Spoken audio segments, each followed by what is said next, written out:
Chào bạn, có khán giả góp ý mình nói về chủ nghĩa phát xít.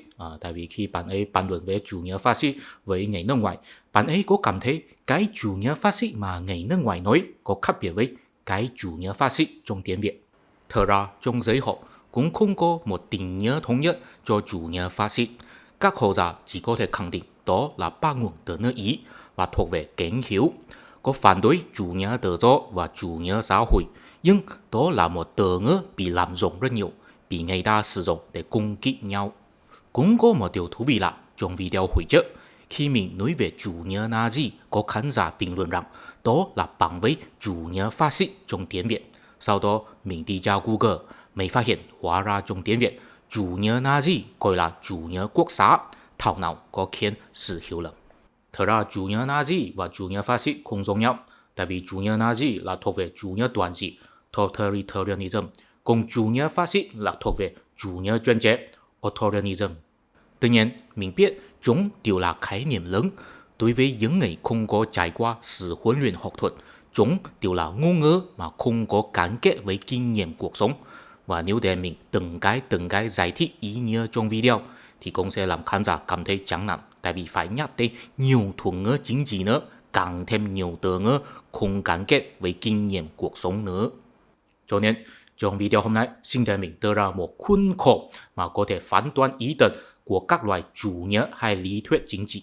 Dựa trên khuôn khổ này, chúng ta có thể phán đoán chủ nghĩa nào là có logic của kính hiếu hay kính tả, thậm chí là có kính hiếu hay kính tả đến mức nào.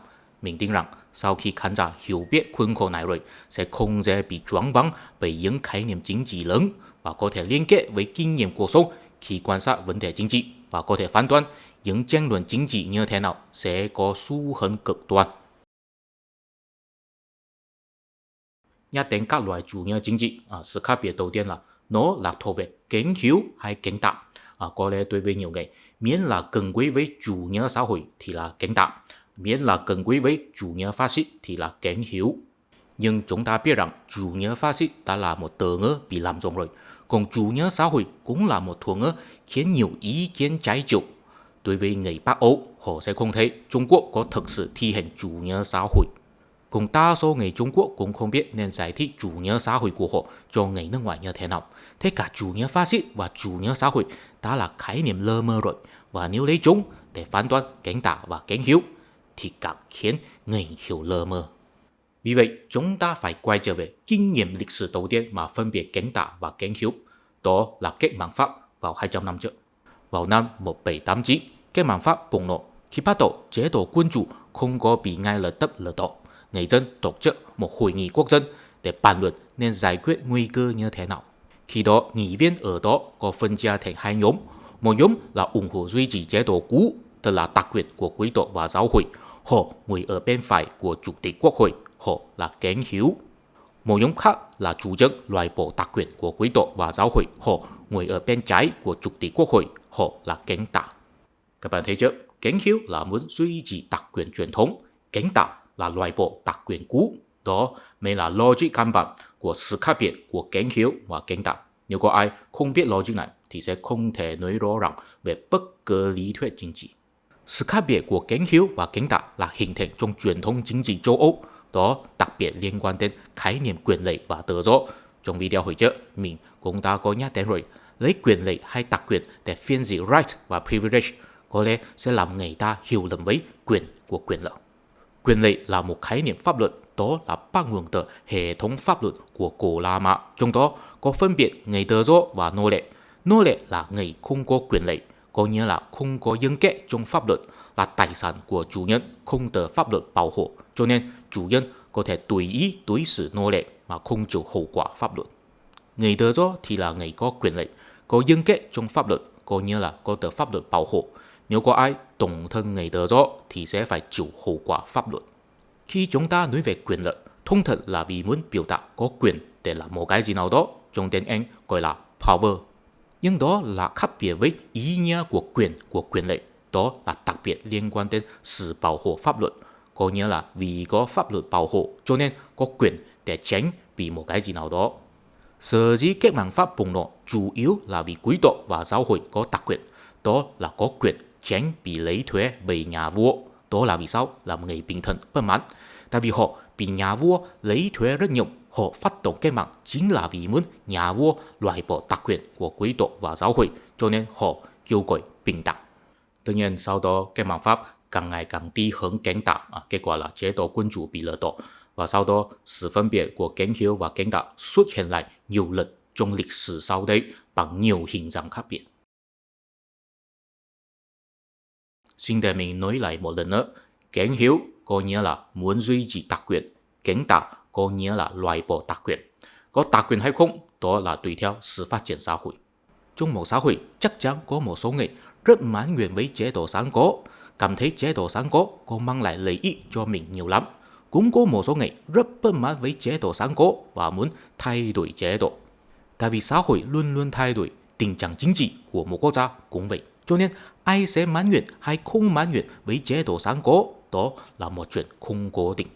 Nhưng chúng ta có thể phát hiện, thông thường những thế lực mới nổi lên, họ sẽ thiên về bất mãn với chế độ sẵn có. Họ sẽ cảm thấy có một số người có sở hữu đặc quyền trong chế độ sẵn có. Họ có cảm thấy bất bình đẳng và có bị áp bức, cho nên họ kêu gọi bình đẳng và muốn loại bỏ đặc quyền của một số người. Trong tình huống như vậy, họ tự nhiên được coi là cảnh đạo. Nhưng nếu sau đó đặc quyền trong xã hội bị loại bỏ rồi, họ mãn nguyện rồi, không muốn thay đổi chế độ nữa, thì nếu sau đó lại xuất hiện một nhóm người muốn thay đổi chế độ, thì họ có lẽ đã biến thành những người mãn nguyện với chế độ sẵn có rồi. Thì trong tình huống như vậy, họ có thể được coi là cảnh hiếu. Ai là cảnh hiếu, ai là cảnh đạo, trong thời điểm khác biệt sẽ có thay đổi. Ví dụ trước cách mạng Pháp, quý tộc có đặc quyền không đóng thuế. Đồng thời có một nhóm người nổi lên, họ là bourgeoisie, họ kêu gọi bình đẳng, yêu cầu mỗi người đều phải đóng thuế. Khi đó bourgeoisie là cảnh đạo, quý tộc là cảnh hiếu. Sau cách mạng Pháp, đặc quyền của quý tộc đã bị loại bỏ rồi. Một nhóm thế lực mới xuất hiện, họ là lao công. Khi đó họ thấy điều kiện công việc của họ không được pháp luật bảo hộ. Pháp luật chỉ bảo hộ những người có tiền, cụ thể là bourgeoisie, cho nên đối với họ, bourgeoisie có đặc quyền, họ muốn thay đổi chế độ, lập pháp bảo hộ điều kiện công việc của họ. Khi đó lao công là cảnh đạo, bourgeoisie là cảnh hiếu. Sau chiến tranh lạnh kết thúc, điều kiện công việc của lao công đã được pháp luật bảo hộ rồi. Nhưng cũng có một thế lực mới xuất hiện, họ là người di công từ nước ngoài. Họ có thể tiếp nhận tiền lương thấp hơn, chịu công việc vất vả hơn, tại vì họ là người nước ngoài. Tuy nhiên không có tư cách yêu cầu thay đổi chế độ sẵn có của quốc gia mà họ đang làm việc. Nhưng mà sự xuất hiện của họ có làm những lao công bản xứ bất mãn, tại vì nhà tư bản đều đi tuyển dụng những người di công làm lao công bản xứ thử nghiệm, cho nên họ kêu gọi chính phủ hạn chế người di công và phải đặc biệt bảo hộ lao công bản xứ, và cũng nói rằng những người di dân đang tổn thương bản sắc dân tộc. Vì vậy trong đôi mắt của người ta, hình như họ cảm thấy dân tộc mình có một đặc quyền nào đó, chính phủ phải đặc biệt chăm sóc, cho nên họ được coi là cảnh hiếu.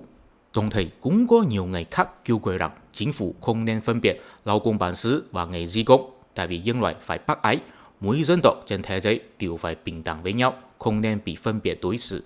Họ có thể là nhà tư bản muốn tuyển dụng nhiều người di công, hay là những người trí thức có hoài bão bình đẳng, hoặc hậu duệ của những người di công mà trưởng thành ở bản xứ nhưng cảm thấy mình bị kỳ thị. Dù sao họ được coi là cảnh đạo. Thời đại có thay đổi, chế độ cũng sẽ thay đổi, không có giai cấp nào mãi mãi là cảnh hiếu hay cảnh đạo. Và nên đi hướng hiếu hay đi hướng đạo, họ cũng sẽ bị hạn chế bởi điều kiện xã hội. Có lẽ trong ấn tượng của đa số khán giả, cảnh đạo là thiên về chủ nghĩa xã hội, có kiểu tiến bộ, còn cảnh hiếu là thiên về chủ nghĩa dân tộc, có kiểu bảo thủ. Nhưng mà cả chủ nghĩa dân tộc và chủ nghĩa xã hội có nhiều loại hình, tình huống của các quốc gia cũng không giống nhau lắm. Cảnh đạo là chủ nghĩa xã hội, cảnh hiếu là chủ nghĩa dân tộc. Ấn tượng này là đặc biệt hình thành trong đấu tranh giữa nhà tư bản và lao công, đặc biệt là sau cách mạng Pháp và trước chiến tranh lạnh. Lao công chủ trương chủ nghĩa xã hội, yêu cầu chính phủ lập pháp cải thiện điều kiện công việc của lao công, đó là tổn thương đặc quyền của nhà tư bản vì có can thiệp sự kinh doanh của nhà tư bản. Vì vậy nhà tư bản nói rằng yêu cầu của lao công sẽ tổn thương sức cạnh tranh của sản nghiệp dân tộc, vì đó sẽ nâng cao chi phí sản xuất, cho nên họ nhấn mạnh chủ nghĩa dân tộc rằng vì lợi ích dân tộc, lao công không nên yêu cầu thái quá. Chủ nghĩa xã hội đối lập với chủ nghĩa dân tộc, cơ sở hiện thực của nó vốn là sự xung đột lợi ích giữa lao công và nhà tư bản. Nhưng mà nếu hai bên đều phải tranh thủ sự ủng hộ của người ta để lên tiếng lớn hơn, thì sau đó có thể tạo nên vận động xã hội, và như vậy thì có thể hình thành áp lực tập thể làm chính phủ hành động theo sự đam mê của ý thức hệ. Tức là nếu nhà tư bản và lao công có thể thỏa thuận với nhau sớm hơn thì hai bên đều không cần đi phát động vận động xã hội để đấu tranh, và nếu phải phát động vận động xã hội đấu tranh thì ít hay nhiều đều phải sử dụng ngôn ngữ chính trị để tranh thủ quần chúng. Vì vậy, yêu cầu lợi ích cụ thể trong khi bắt đầu sẽ biến thành ý thức hệ chính trị chủ động, và vận động càng khốc liệt thì ý thức hệ càng cực đoan. Cho nên chúng ta sẽ nhìn thấy có cánh cực hiếu và cánh cực tà. Mức độ cực đoan hóa của mỗi quốc gia không giống nhau lắm. Cánh hiếu cực đoan nhất là chủ nghĩa Nazi, ít cực đoan hơn là chủ nghĩa phát xít, sau đó là chủ nghĩa tự do, đó là nhẹ nhàng nhất. Trong video hôm nay, mình chỉ sẽ giải thích tình huống của cánh hiếu. Mình tin rằng sách giáo khoa của Việt Nam có uy tín hơn trong sự giải thích tình huống của cánh tả. Mình không cần ngắt lời. Chủ nghĩa tự do chỉ yêu cầu duy trì đặc quyền của nhà tư bản, cụ thể là chính phủ không nên can thiệp sự kinh doanh của nhà tư bản. Ví dụ, không nên lập pháp quy phạm tiền lương hay thời gian làm việc của lao công, không nên bắt buộc nhà tư bản cung cấp phúc lợi cho lao công. Tuy nhiên, đó là chủ nghĩa tự do của 100 năm trước. Bây giờ đã có thay đổi rất nhiều rồi, tại vì có dần dần thỏa hiệp với chủ nghĩa xã hội, cho nên có thay đổi rất nhiều rồi. Trong nội dung sau đó, mình sẽ nói lại vấn đề này. Tiếp theo, mình sẽ tập trung giải thích chủ nghĩa Nazi và chủ nghĩa phát xít trước. Phát xít trong chủ nghĩa phát xít là bắt nguồn từ fascist trong tiếng Latin, đó có nghĩa là cây rìu mà nhà vua của cổ La Mã sử dụng để trừng phạt phạm nhân, có tượng trưng quyền uy của nhà nước. Trong khi bắt đầu, chủ nghĩa phát xít có nghĩa là sử dụng bạo lực để kiểm soát hay cải tạo xã hội, không nhất định là có liên quan đến chủ nghĩa dân tộc. Phải đến khi Mussolini nổi lên ở Đức Ý vì ông ấy hợp tác với nhà tư bản lớn vào những năm 1920, chủ nghĩa phát xít mới biến thành một tư tưởng cánh hiếu mà đặc biệt liên quan đến chủ nghĩa dân tộc. Sau chiến tranh thế giới thứ nhất kết thúc, vì sự phá hoại của chiến tranh, xã hội châu Âu rất hỗn loạn. Hơn nữa, vì kinh tế suy thoái, có nhiều người thất nghiệp, trật tự xã hội rất tệ, cho nên người dân hy vọng có một chính phủ mạnh mẽ xuất hiện để tạo lại trật tự xã hội ổn định. Đó là cơ sở hiện thực làm chủ nghĩa phát xít xuất hiện. Năm 1921, Mussolini tập hợp nhiều kiểu chiến binh và sáng lập đảng phát xít. Vì thành viên của đảng này có nhiều kiểu chiến binh, cho nên họ biết sử dụng thẩm mỹ bạo lực hay là nghệ thuật thần vũ, tận dụng tâm lý sùng bái bạo lực của người dân, cụ thể là sợ hãi bị bạo lực bắt nạt nhưng hy vọng có được bạo lực bảo hộ. Đảng phát xít coi thường thủ đoạn giành quyền lợi bằng cách giành phiếu bầu. Vào năm 1922, họ trực tiếp biểu tình trên tận và tiến hành vào quốc hội, tạo áp lực tập thể làm nhà vua bổ nhiệm Mussolini làm thủ tướng. Sau đó họ kiểm soát quốc hội và thi hành độc tài quân sự. Đảng phát xít hợp tác với nhà tư bản có xây dựng một công đoàn để đại diện tất cả lao công trong nước, cũng có xây dựng một thương hội để đại diện tất cả nhà tư bản trong nước. Vì vậy, cả nhà tư bản và lao công đều bị đảng phát xít kiểm soát và phải phối hợp với chính sách của nhà nước. Trong đó, đảng phát xít tự xưng mình đại diện văn hóa dân tộc để duy trì sự đoàn kết của người dân. Mấy bạn chú ý, chủ nghĩa phát xít chỉ là muốn tạo nên một xã hội ổn định bằng cách độc tài quân sự thôi. Vì vậy, nó chỉ thuộc về chủ nghĩa chuyên chế. Chủ nghĩa dân tộc của họ chỉ là muốn gìn giữ văn hóa truyền thống thôi. Còn chủ nghĩa Nazi thì không phải. Nazi trong chủ nghĩa Nazi là viết tắt của National Socialism trong tiếng Đức. Thảo nào tiếng Việt phiên dịch nó là chủ nghĩa quốc gia xã hội. Trên bề mặt, chủ nghĩa quốc gia xã hội có nghĩa là chủ nghĩa xã hội mà do quốc gia triển khai. Đó là phân biệt với chủ nghĩa xã hội mà do lao công triển khai. Giống như nước Ý, sau chiến tranh thế giới thứ nhất kết thúc, trật tự xã hội của nước Đức rất tệ, thậm chí là tệ hơn nước Ý, tại vì khi đó nước Đức là quốc gia chiến bại, phải trả chi phí bồi thường chiến tranh rất nhiều. Vào năm 1924, Hitler học theo Mussolini, ông ấy trực tiếp lãnh đạo đảng viên Nazi biểu tình trên tận, hy vọng có thể tạo nên áp lực tập thể, làm quân đội và cảnh sát ủng hộ ông ấy kiểm soát quốc hội, nhưng sau đó thất bại, kết quả là Hitler bị tù. Trong tù, Hitler viết ra sách Mein Kampf, có nghĩa là cuộc tranh đấu của tôi, trong đó có nhiều tư tưởng phân biệt chủng tộc, nói rằng chủng tộc German là cao quý nhất, chủng tộc Do Thái là hạ đẳng, và sở dĩ nước Đức có nhiều vấn đề, đó là vì nhà chính trị đều phục vụ lợi ích của nhà tư bản của người Do Thái, không suy nghĩ về người dân. Ngoài chủng tộc Do Thái, chủng tộc Slav cũng là hạ đẳng. Trong tương lai, nước Đức nên bành trướng hướng Đông Âu. tớ等分别众多của Hitler thực ra là định kiến phổ biến của ngày phía Tây của châu Âu khi đó. Tài năng của Hitler có thể lấy định kiến rải rác của ngày phía Tây tổng hợp thành một ý tưởng chính trị nhất quán. Cụ thể là tất cả vấn đề đều là vì tội lỗi của chủng tộc khác. Người German mãi mãi là nạn nhân. Vì vậy, người German nên tiêu diệt chủng tộc khác để lấy lại sự công bằng. Dù sao, tư tưởng của Hitler rất được người dân Đức ủng hộ.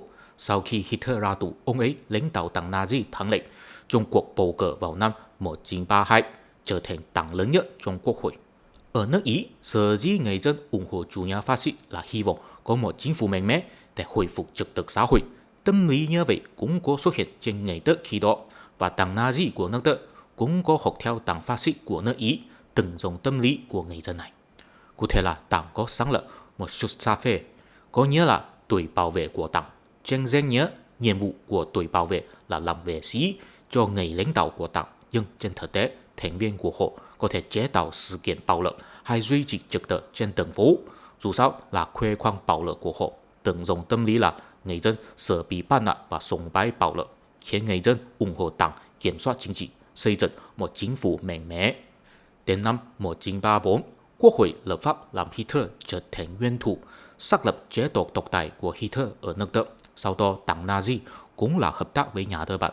Nhà tư bản phải phối hợp với chính phủ để giải quyết vấn đề thất nghiệp.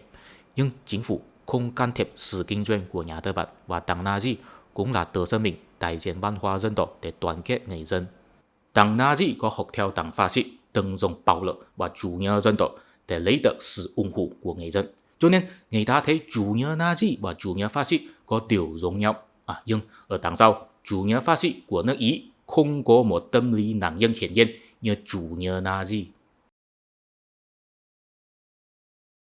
Sau nước Đức chiến bại, người Đức thấy họ là nạn nhân và đổ lỗi cho người Do Thái trong nước. Họ thấy người Do Thái từng dùng tư bản khổng lồ ảnh hưởng nhà nước và không hòa nhập với xã hội chủ lưu, vì vậy làm nước Đức thất bại trong chiến tranh. Chính là tâm lý kết người Do Thái này làm chủ nghĩa Nazi được người dân Đức ủng hộ rất nhiều, tại vì đó có thể hóa giải cảm xúc sỉ nhục và trách nhiệm chiến bại của người Đức. Vì vậy, không giống với chủ nghĩa phát xít ở nước Ý, chủ nghĩa Nazi không chỉ muốn xây dựng một chính phủ mạnh mẽ để duy trì trật tự thôi, họ cũng có một ý muốn là hồi phục phẩm giá dân tộc. Biện pháp bao gồm thống nhất khu vực mà có dân tộc German sinh sống và tiêu diệt sự tồn tại của người Do Thái. Đó chính là vì sao chủ nghĩa Nazi là cực đoan hơn chủ nghĩa phát xít. Tại vì chủ nghĩa phát xít chỉ sẽ động viên người dân ủng hộ đảng lấy được chính quyền. Sau khi hoàn thiện độc tài quân sự rồi, vận động chính trị của đảng thì sẽ kết thúc, xã hội sẽ hồi phục trật tự bình thường. Còn chủ nghĩa Nazi thì không đơn giản như vậy. Sau khi đảng lấy được chính quyền rồi, vận động chính trị thì sẽ không kết thúc mà là mới bắt đầu triển khai. Tại vì trước khi lấy được chính quyền, đảng chỉ là kích thích tình cảm của dân tộc Đức thôi. Và sau khi lấy được chính quyền rồi thì đảng có điều kiện tận dụng bộ máy nhà nước để thực hiện ý chí của dân tộc Đức rồi. Tức là động viên xã hội đi phát động chiến tranh và diệt chủng người Do Thái. Mỗi cuộc vận động chính trị đều có một áp lực tập thể ở đằng sau. Trong đó, người ta sẽ thấy vận động của họ đại diện chính nghĩa, vì vậy có xu hướng cực đoan. Tại vì vận động càng cực đoan thì có nghĩa là càng chính nghĩa.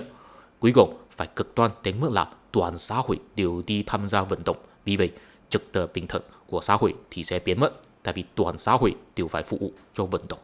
Vì vậy, ý thức hệ chính trị cũng sẽ thấm vào mũi mạng của xã hội. Ai có biểu hiện mà không theo kịp hay không đồng điệu với vận động thì sẽ bị coi là không chính nghĩa, là người ngăn cản vận động, là kẻ thù của vận động. Cũng chính là vì vậy, quyền lực của đảng sẽ thấm vào mũi mạng của cuộc sống của người dân. Tại vì là đảng lãnh đạo vận động, cho nên đảng có tư cách xem xét mũi mạng của cuộc sống của người dân để phây ra kẻ thù của vận động. Chính là đảng cứ tiến hành vận động và đảng có thể kiểm soát mũi mạng của cuộc sống người dân, có nghĩa là người dân không có cuộc sống riêng tư. Đó chính là đặc trưng của chủ nghĩa toàn trị, totalitarianism. Nếu một chính phủ chỉ có độc tài nhưng mà không có một đảng đại diện chính nghĩa của ý thức hệ chính trị để lãnh đạo vận động thì điều chỉ là thuộc về chủ nghĩa chuyên chế, chưa đủ thuộc về chủ nghĩa toàn trị. Hy vọng mình đã giải thích rõ ràng về sự phân biệt của chủ nghĩa Nazi và chủ nghĩa phát xít rồi. Tất nhiên mình chỉ là lấy tình huống của nước Ý và nước Đức vào 80 năm trước làm ví dụ. Và tình huống của bây giờ thì có thay đổi rồi. Bây giờ xã hội phương Tây có xuất hiện sự tranh luận giữa cánh hữu và cánh tả. trong nội dung trước đây mình đã nhắc đến rồi, kén hiếu của bây giờ là phản đối mở cờ di dân, kén tạ thì là ủng hộ mở cờ và đó là cơ sở hiện thực của nó. Tuy nhiên, mỗi khi những ngôn ngữ của khoa học xã hội đi vào quần chúng thì sẽ biến thành ngôn ngữ chính trị, ít hay nhiều đều sẽ bị lạm dụng. Ví dụ bây giờ hai bên đều tự xưng mình là đại diện chủ nghĩa tự do, chỉ là chủ nghĩa tự do của kén hiếu là những mệnh tự do sẵn có của họ, cụ thể là quyền lợi khác biệt với di dân, chính phủ không nên hỗ trợ di dân. Còn chủ nghĩa tự do của kén tạ là những mệnh thúc đẩy tự do của nhân loại, tức là để di dân có quyền lợi bình đẳng với cư dân bản xứ, chính phủ nên hỗ trợ di dân. Cũng có một số người nói kén hiếu ở phương Tây của bây giờ là sự sống lại của chủ nghĩa phát xít hay chủ nghĩa Nazi, nhưng mà đối với những người kén hiếu thì sẽ phủ nhận. Thật ra, điều quan trọng phải xem xét những kén hiếu có tận dụng tâm lý bạo lực như Mussolini và Hitler vào 100 năm trước hay không. Nhưng mà biên giới cũng không thể rõ ràng dứt khoát. Ví dụ có nhóm kén hiếu yêu cầu thành viên cạo chọc đầu, người ta bảo là họ muốn khoe khoang bạo lực, nhưng họ trả lời rằng họ chỉ muốn biểu hiện chí khí đàn ông thôi, thì ai có thể nói rõ. Và tình huống nước Mỹ cũng có khác biệt với châu Âu, tại vì châu Âu có truyền thống thi hành chính sách của chủ nghĩa xã hội nhiều hơn, cụ thể là chính phủ có can thiệp vào sự kinh doanh của nhà tư bản nhiều hơn, cho nên tiêu chuẩn cánh tả của châu Âu là tiến bộ hơn nước Mỹ. Ví dụ bảo hiểm y tế công cộng rất phổ biến ở châu Âu, nhưng ở nước Mỹ thì không phải. Vì vậy ở nước Mỹ, nếu có chủ trương xây dựng bảo hiểm y tế công cộng thì là cánh tả, nhưng ở châu Âu thì không phải. Khi đối mặt với những tranh luận chính trị phức tạp, thực sự làm người ta choáng váng. Cho nên mình góp ý các bạn, đối với những tranh luận chính trị, chúng ta không nên đi theo dõi những ngôn ngữ chính trị, tại vì có khả năng cao là chúng ta sẽ bị hướng dẫn sai lầm. Chúng ta nên trực tiếp nhìn vào hai vấn đề.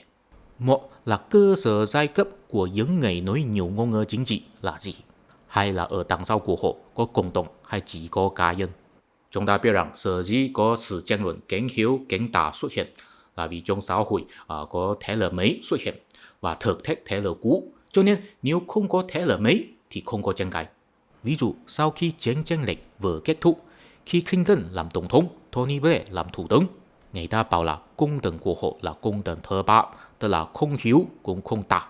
Tại vì khi đó Trung Quốc vừa mở cửa thị trường, nhà tư bản phương Tây có lấy được một thị trường lao động rất giá rẻ.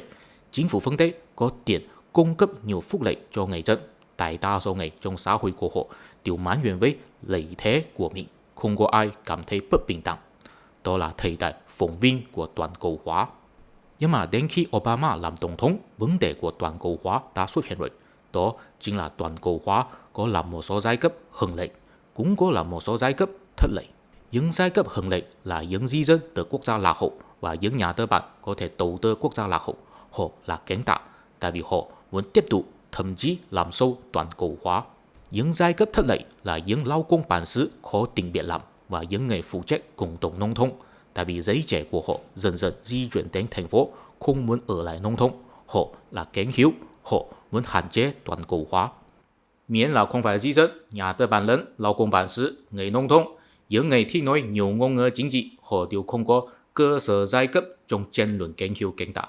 Tức là có toàn cầu hóa hay không có ảnh hưởng lợi ích cụ thể của họ nhiều lắm. Cho nên ít hay nhiều, họ là vì sự đam mê cho nên tham gia tranh luận. Một người vì sự đam mê cho nên tham gia tranh luận chính trị thì quan tâm vấn đề công cộng, đó tự nhiên là một chuyện đáng ngưỡng mộ. Nhưng mà nếu ở đằng sau của người đó không có một cộng đồng hay tập đoàn thì đó không nhất định là một chuyện tốt. Mấy bạn chú ý, trên bản chất tranh luận kén hiếu kén tả không phải là xung đột của ý thức hệ, mà là xung đột lợi ích. Vì vậy, nó được hóa giải bằng cách là thế lực cũ và thế lực mới có thể thỏa hiệp với nhau, chia sẻ lợi ích. Vì vậy, xã hội không cần đi vào vận động chính trị. Nhưng mà nếu trong tranh luận có nhiều người không có lợi ích cụ thể liên quan thì họ cũng không có lợi ích được chia sẻ và thỏa hiệp. Cho nên có khả năng cao là họ sẽ kiên trì lập trường của ý thức hệ trong tranh luận. Vì vậy, tranh luận không được hóa giải. Tuy nhiên, trong nhiều trường hợp là nếu tranh luận không được hóa giải sau khi trải qua một đoạn thời gian dài rồi, những người trong tranh luận cũng sẽ cảm thấy mệt mỏi, không muốn tranh luận nữa. Sau khi có nhiều người không quan tâm nữa thì tranh luận sẽ tự nhiên bình tĩnh, không gây sự chú ý của người ta nữa. Tình hình như vậy thông thường là vì những người vì sự đam mê tham gia tranh luận ở đằng sau của họ có nhiều loại cộng đồng hay tập đoàn khác biệt, là vì cộng đồng có một số lý tưởng chính trị cho nên họ mới tham gia tranh luận. Ví dụ trong tranh luận LGBT, có nhiều người là vì giáo hội của họ phản đối LGBT cho nên họ mới tham gia tranh luận, hay là vì họ có tham gia hiệp hội LGBT cho nên mới tham gia tranh luận. Trong tình huống như vậy, họ sẽ bị hạn chế bởi cộng đồng nhỏ của họ, cho nên ngay cả tranh luận không thể hóa giải nhưng cũng sẽ khó đi vào vận động chính trị. Tại vì những cộng đồng nhỏ đều có lợi ích của riêng mình, họ sẽ không dễ đoàn kết nhau đi phát động vận động lớn. Sau một đoạn thời gian, họ sẽ thiên về quay trở về cuộc sống cộng đồng nhỏ vốn có của họ, không quan tâm tranh luận nhiều lắm nữa. Và nếu những người vì sự đam mê cho nên tham gia tranh luận, ở đằng sau của họ không có cộng đồng hay tập đoàn, họ là vì lý do cá nhân cho nên tham gia tranh luận, thì tranh luận sẽ dễ hơn tạo nên áp lực tập thể, khiến tranh luận đi vào vận động chính trị khốc liệt. Tại vì khi một mình tham gia tranh luận, ít hay nhiều đều muốn chứng minh mình là đúng, người ta là sai. Biện pháp thông thường là thấy có bao nhiêu người đồng điều với quan điểm của mình. Có nhiều người đồng điều thì là đúng, ít người đồng điều thì là sai. Nếu ở đằng sau của người đó có một cộng đồng thì người đó sẽ luôn luôn kiên trì với quan điểm của cộng đồng, không cần sử dụng biện pháp này để chứng minh mình là đúng. Nếu có nhiều người đều phải sử dụng biện pháp này thì đó sẽ tạo nên áp lực tập thể. Tức là vì sợ hãi mình không phải là người đa số, sợ hãi mình không đúng, cho nên bắt buộc mình đồng điều với người đa số. Chính là trong tình huống như vậy, phân hướng tranh luận dễ bị một thế lực nào đó thao túng, miễn là có thể tạo nên một ấn tượng nào, có nhiều người đều có ủng hộ một quan điểm nào đó, thì đó sẽ tạo nên một áp lực tập thể mà có thể thu hút nhiều người đi theo, sau đó có thể thúc đẩy vận động chính trị và làm toàn xã hội bị cuốn vào vận động. Thưa quý vị, khi chúng ta nhìn thấy một xã hội có xảy ra tranh luận chính trị khốc liệt, xin đừng lo lắng thái quá chết. Xin quan sát những người trong tranh luận có nhiều người là vì sự đam mê và lý do cá nhân tham gia tranh luận hay không. Nếu ít người thì không cần lo lắng, đó sẽ biến thành vận động khốc liệt trong tương lai. Tại vì sớm hay muộn, thế lực cũ và thế lực mới sẽ thỏa hiệp với nhau. Tại vì nếu không thì sẽ làm xã hội sụp đổ, mỗi người đều đánh mất lợi ích.